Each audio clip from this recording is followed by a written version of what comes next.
Nah ini teman-teman, ini aplikasi KTA Kilat ya. KTA Kilat ini tidak dibayar sampai sekarang. Kemarin banyak yang komen ya, yang bertanya, Bang tolong sepil untuk aplikasi KTA Kilat.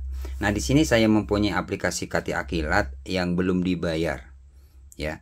Belum dibayar, kira-kira di sini teman-teman nih tersisa 1074 hari. Jadi sekitar 3 tahun tidak dibayar dengan nominal 5 juta.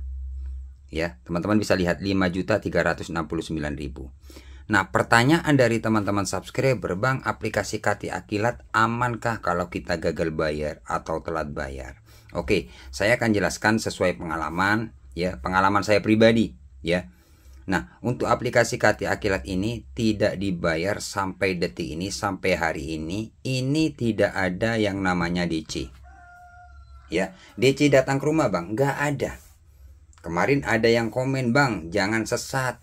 Ya, setiap subscriber ataupun penonton yang bertanya apakah aman, saya bilang aman karena aplikasi ini sampai sekarang nggak dibayar tapi aman.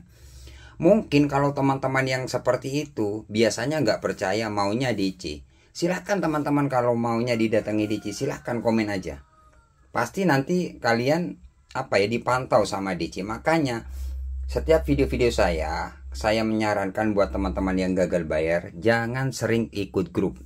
Ya, ikut grup gagal bayar, sharing-sharing gagal bayar pinjol jangan. Itu biasanya kalau di grup-grup kayak gitu ada pihak penagih atau DC yang masuk atau ikut di grup itu sendiri. Nah, contohnya saya nggak bikin grup meskipun punya channel. Kenapa? Takutnya dari pihak penagih ikut masuk grup juga. Saya nggak tahu kalau dia DC, akhirnya bikin masalah.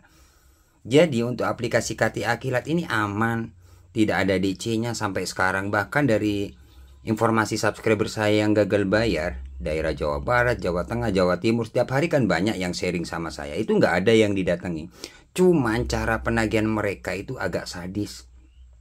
Sadisnya ya kayak ancam sebar data mau disalahgunakan, ya datanya mau disebar kayak gitu. Itu sebenarnya nakut-nakuti teman-teman. Ya, semua teman-teman yang gagal dipinjol apapun pasti dapat WA, kalau Anda nggak bayar hari ini, terpaksa data Anda kami sebar, cara penagihan kami perluas, atau data Anda di sini lengkap. Nah kayak itu sebuah teror. Makanya buat teman-teman nggak usah takut lah kalau kalian gagal bayar, siap menghadapi resikonya, apapun resikonya seperti itu, biar kalian nggak ketakutan tiap hari.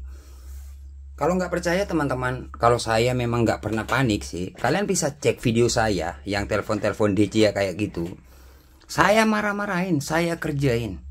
Saya bukan hanya bicara, ada bukti gagal bayar di aplikasi apa, DC apa yang saya kerjain, yang saya marah-marahin. Kalian bisa cek di video-video saya, cari video saya tentang DC pinjol yang saya kerjain, yang saya marah-marahin. Cek video-video saya. Jadi untuk aplikasi KTA Kilat ini aman sampai sekarang. Ya, sampai sekarang nggak ada DC-nya. Ya, jangan teman-teman gagal bayar ikut grup. Nanti di situ di dalam grup itu pasti ada pihak penagih dari pihak pinjol. Ikut grup juga. Cari-cari informasi, akhirnya bikin hoax. Saya didatangi, daerah sini didatangi. Nah, seperti itu nggak valid. Makanya banyak yang komen di video-video saya didatangi. Saya tanya, daerah mana? Nggak jawab. Ya, nggak jawab, cuman komentar aja, saya didatengin. Nah kayak gitu, itu bikin informasi yang nggak jelas buat teman-teman yang lain, yang takut semakin takut gitu loh. Ini real nggak dibayar nih, ya. Sampai sekarang aman sentosa teman-teman. Di sini saya tidak mengajarkan teman-teman untuk tidak bayar, bukan. Di sini saya cuman berbagi pengalaman agar teman-teman subscriber yang gagal bayar itu tidak panik dan tidak ketakutan gitu loh. Ya intinya di situ saya, bukan saya wah ada DC-nya saya bilang nggak ada DC-nya, ngapain gitu loh. Karena setiap aplikasi yang saya bikin konten itu selalu saya update, mulai telat 1 minggu, 2 minggu, 3 minggu. Bahkan ini aplikasi ini teman-teman bisa cari video-video saya dari awal. Kalau nggak percaya, setiap video yang saya bikin konten itu selalu saya update, mulai dari telat 1 minggu, 2 minggu, bahkan sampai berbulan-bulan, tahun-tahun saya update terus. Misalkan nggak aman, saya konfirmasi nggak aman gitu loh. Jadi seperti itulah teman-teman ya. Jadi kita itu, saya berbagi informasi saja buat teman-teman. Hutang wajib dibayar, tapi kalau kalian nggak mampu, nggak ada dana, kalian nggak usah takut, resikonya ya diteror. Makanya kalian harus kuat mental, itu aja sih. Oke teman-teman, terima kasih ya. Silahkan komen aja di kolom komentar misalkan ada pertanyaan ya. Oke, jangan lupa like, komen, dan subscribe channel ini. Tunggu video-video selanjutnya dari channel Markas Pinjol. Assalamualaikum warahmatullahi wabarakatuh.